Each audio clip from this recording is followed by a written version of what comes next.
दर्शकों को हमारा प्यार भरा नमस्कार।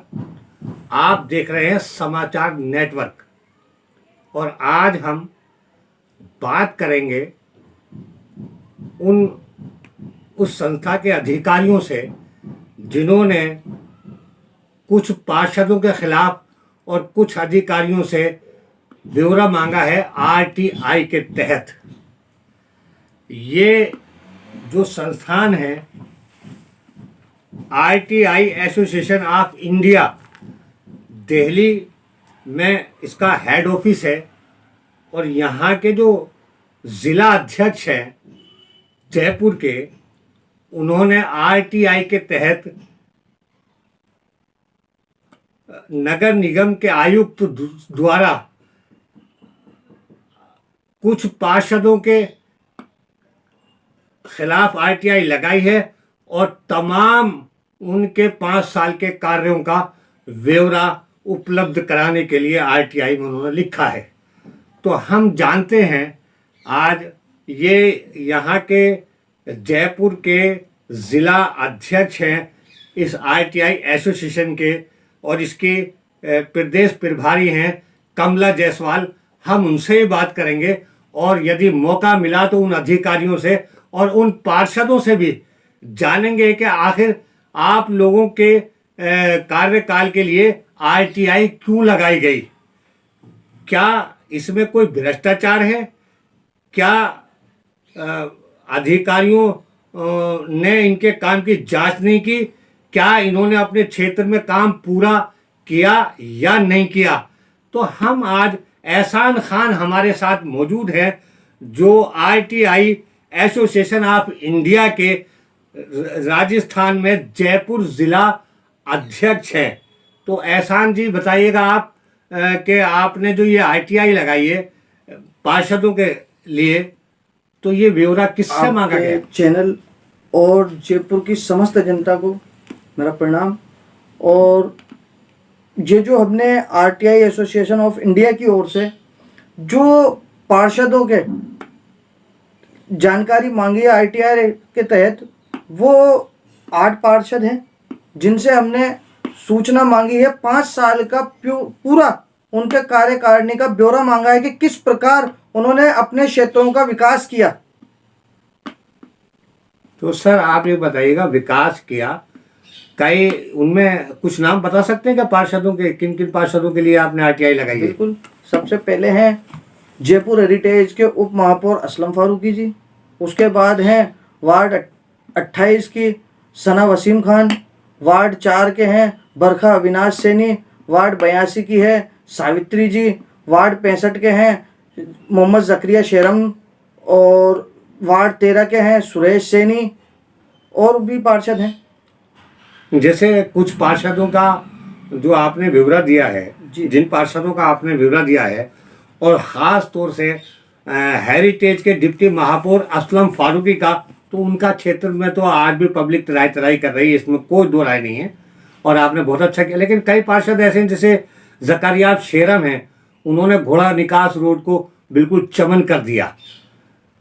ये पहली बार ऐसा हुआ है कि उन्होंने घोड़ा निकास रोड को बहुत बेहतरीन तरीके से बनाया गया। दूसरे जो पार्षद हैं उनके क्षेत्रों में भी बहुत सारा काम नहीं है, जनता आज भी तराई करती है। हमसे लोग शिकायत करते हैं, हम जनता की आवाज़ को उठाते हैं।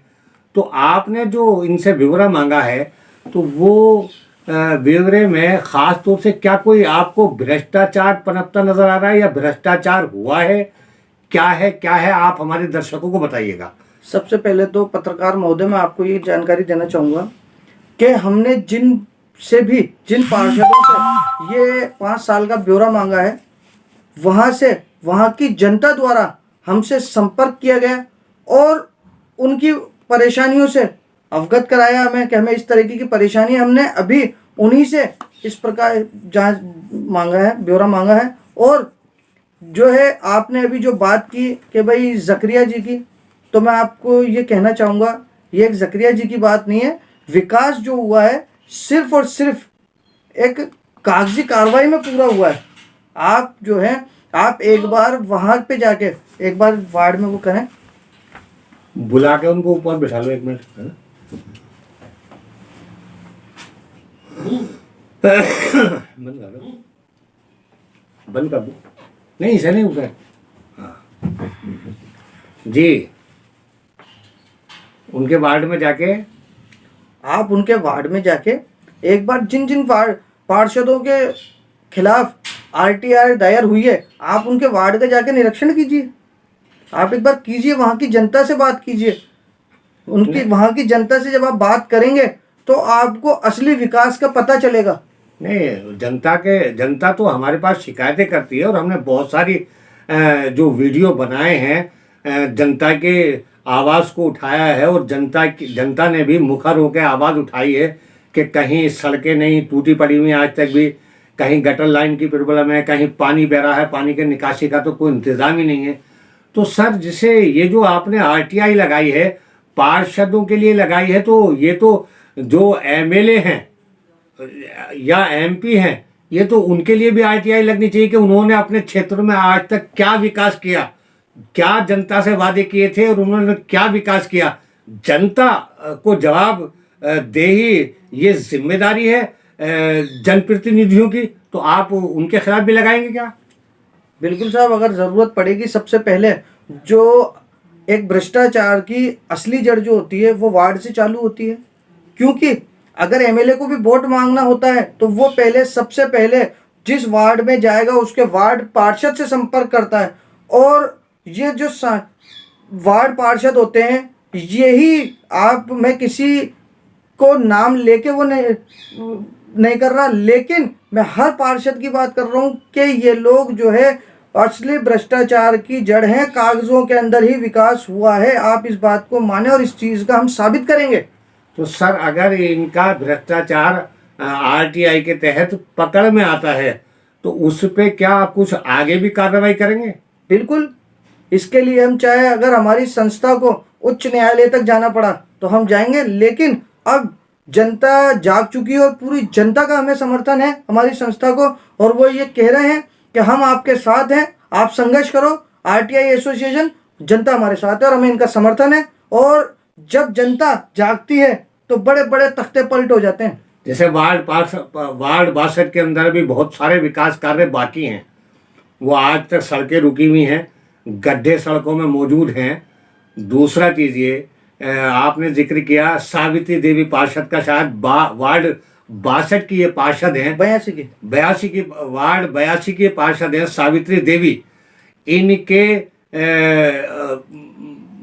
जहाँ इनका ऑफिस है, कार्यालय है पार्षद का, जहाँ ये रहती हैं, वहीं पास में ही एक बालिका स्कूल है, राजकीय बालिका स्कूल है। बार बार हमने अपने वीडियो बनाए हैं और वहाँ की जनता ने उसके लिए आवाज़ उठाई है कि स्कूल पढ़ने जाने वाली बच्चियाँ किस तरह से वहाँ से पानी की कीचड़ में से गुजर के जाती हैं।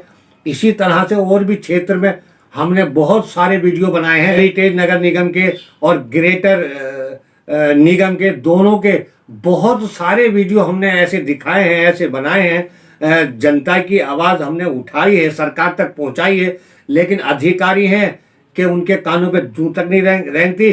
शायद वो अपने क्षेत्रों का दौरा करते हैं, नहीं करते हैं, या वो बकौल आपके जो कागजों में ही कार्रवाई हुई है, ऐसा भी हो सकता है।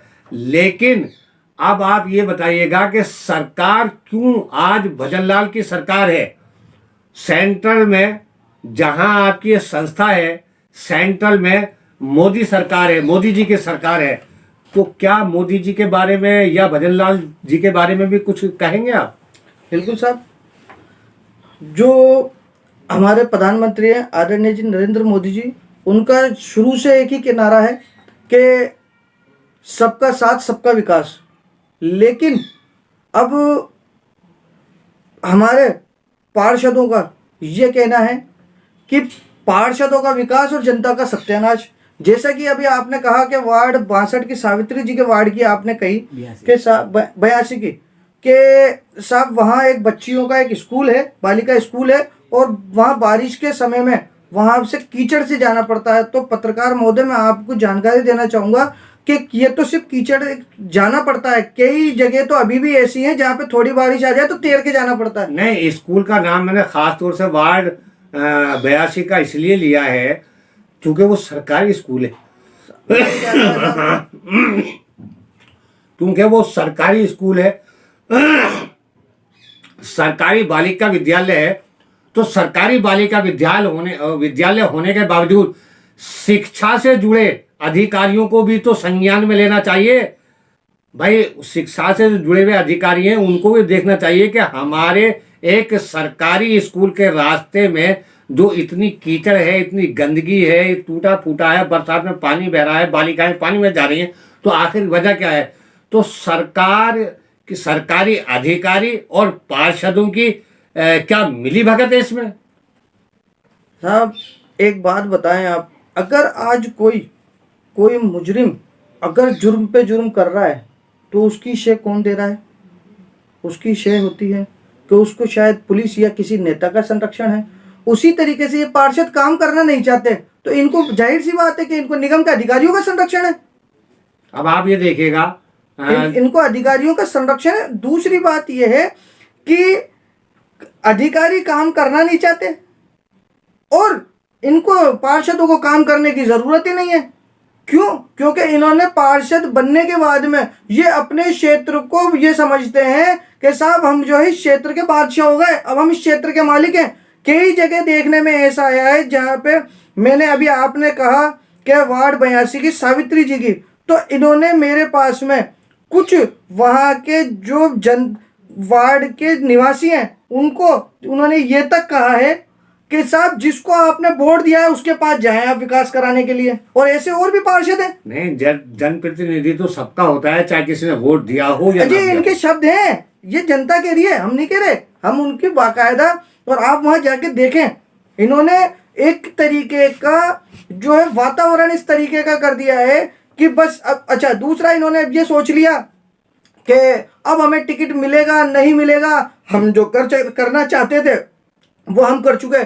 तो मैं आपके चैनल के माध्यम से इन पार्षदों को ये कहना चाहता हूं कि बहुत आप लोग कर चुके जनता पे अत्याचार, अब ये जनता नहीं सहेगी, जवाब आपको देना पड़ेगा। आप नहीं दोगे तो आपके लिए और हमारे लिए उच्च न्यायालय के दरवाजे खुले पड़े हैं, आपकी अगाड़ी है और आरटीआई एसोसिएशन ऑफ इंडिया की पिछाड़ी है। आपसे जवाब लेंगे और नहीं दोगे तो उसको देखेंगे फिर। नहीं, जवाब तो आरटीआई के तहत किसी भी विभाग को, किसी भी संस्थान को देना पड़ेगा। ये हमारे देश का कानून है और इस कानून के तहत आपने आरटीआई लगाई है, तो ये कोई गलतफहमी में ना रहे कि आरटीआई नहीं मिलेगी। आरटीआई का जवाब तो हर अधिकारी को, हर रजिस्टर्ड संस्था को देना पड़ेगा, चाहे वो सरकारी हो चाहे प्राइवेट हो। तो कुछ आपकी बात काट के कहना चाहता हूँ, कुछ ऐसे भी हैं इनमें पार्षद जो ये समझते हैं कि कुछ भी नहीं होता, कुछ भी नहीं होता, गलत फहमी में है, जो कि अपने आप को ये समझ रहे हैं कि हमें कुछ पद मिला हुआ है, जबकि पूरे हवा महल क्षेत्र में सबसे ज्यादा गंदगी उन्हीं के वार्ड में मिलेगी, उन्हीं के वार्ड में मिलेगी, हवा महल क्षेत्र में। बिल्कुल, हवा महल क्षेत्र के वार्ड जो नगर निगम के अपने आप को अधिकारी बना के बैठे हैं, और उन्हीं के वार्ड, बिल्कुल उनके सबसे ज्यादा गंदगी, कचरे के ढेर आपको उन्हीं के वार्ड में मिलेंगे। वार्ड 29 के अंदर उप महापौर असलम फारूकी के वार्ड में, असलम फारूकी के वार्ड में तो तमाम सड़कों में गड्ढे मिलेंगे आपको और तमाम क्षेत्र में गंदगी मिलेगी, इसमें कोई दो राय नहीं है। और इसके अलावा आप तो पूरा जो विधानसभा क्षेत्र है, हवा महल विधानसभा क्षेत्र, बिल्कुल सबका, भट्टा बस्ती से लेके और ये अपना जो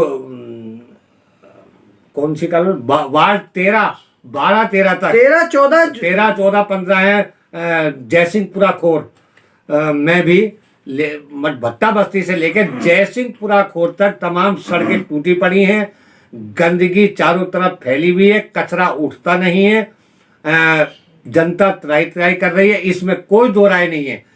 सर मुझे एक बात बताइएगा कि अभी तो वार्ड बहुत छोटे छोटे थे, बहुत छोटा छोटा एरिया था एक पार्षद के पास, अब वापस उन वार्डों का परिसीमन करके एक नगर निगम को एक जगह कर दिया गया है और टोटल 150 पार्षद बनेंगे, 150 पार्षद चुनाव लड़ेंगे, एक महापौर होगा, एक डिप्टी महापौर होगा, तो अब मुझे बताइएगा कि जब इतने छोटे छोटे वार्डों का पूरा पैसा उठाने के बावजूद भी विकास नहीं हो पाया, तो अब ये इतने इतने बड़े क्षेत्रों का वार्डों का कैसे विकास करेंगे? बिल्कुल, आपने बहुत अच्छा सवाल किया है और ये एक बहुत ही गंभीर विषय है कि ये इतने से छोटे छोटे वार्डों का जब ये विकास नहीं कर पाए तो हमारे मुख्यमंत्री आदरणीय भजन लाल जी सरकार द्वारा जो परिसीमन किए गए और वार्ड बड़े किए गए हैं, तो उसके अंदर ये लोग कैसे विकास कर पाएंगे? तो इसके लिए मैं हमारे भजनलाल सरकार से निवेदन करूंगा कि ऐसे प्रतिनिधियों को चुना जाए, जो कि चुनना तो पड़ेगा साहब, चुनना तो पड़ेगा, क्योंकि एक नहीं तो कुछ तो ऐसे भी पार्षद हैं आपके जो ये सोच के बैठे हैं कि हम ही टिकट लेकर आएंगे और हम ही जीतेंगे, लेकिन ऐसा नहीं होगा, ऐसा नहीं होगा। पहले सबसे पहले इनको इस चीज का 5 साल का जवाब देना पड़ेगा। अब इनको जवाब देना पड़ेगा इस 5 साल का, उसके बाद जो है, और मैं मुख्यमंत्री जी से और जितने भी चुनाव आयोग के अधिकारी हैं उनसे निवेदन करूंगा कि ऐसे लोगों को चिन्हित किया जाए और उनको दोबारा टिकट न दिया जाए, जिससे कि ये लोग भ्रष्टाचार को और फैला सके। क्योंकि अगर कुछ पार्षद ऐसे हैं, अगर दोबारा आते हैं तो वार्ड की स्थितियां बद से बदतर हो जाएंगी। और तो आपने देखा कि ये थे एहसान Khan, RTI association of India के जिसका हेड ऑफिस दिल्ली में है और ये जयपुर ज़िले के अध्यक्ष हैं। तो इन्होंने जिन पार्षदों के खिलाफ RTI से जवाब मांगा है और इनके पास बहुत लंबी एक फहरिस्त है जिनकी भी RTI ये जल्दी ही मांगेंगे।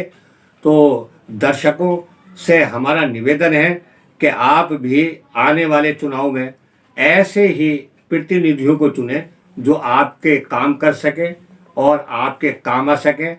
जब आप वोट देकर किसी को प्रतिनिधि बनाते हैं तो फिर उससे काम भी लेना चाहिए और उनको आपके क्षेत्र का विकास भी करना चाहिए। तो जी, आखिर में कुछ कहना चाहेंगे क्या? मैं आखिर में यही कहना चाहता हूं कि जयपुर शहर के किसी भी वार्ड के किसी भी पीड़ित को अगर अपने पार्षद से किसी भी प्रकार की कोई समस्या हो तो वो हमसे संपर्क करें और अपनी समस्या बताएं। उसकी समस्या का निवारण करने की हम अथक प्रयास करेंगे और इन जो भ्रष्टाचारियों से मुक्ति दिलाने का हमारा जो संकल्प है उसके साथ आप जुड़े, हमारे चैनल के साथ जुड़े और ज्यादा से ज्यादा इनके खिलाफ किसी भी तरीके की कोई वीडियो या कोई भी ऐसी चीजें हो वो आप हमें उपलब्ध कराएं। इनके खिलाफ हम जो भी संभवतः कार्रवाई होगी वो करेंगे और अब की बार जो है भ्रष्टाचार की बहुत हुई मार, अब की बार RTI सूचना का अधिकार। सर एहसान साहब, आपका बहुत बहुत धन्यवाद। हमारे चैनल पे आप पधारे, इसके लिए आपका बहुत बहुत धन्यवाद।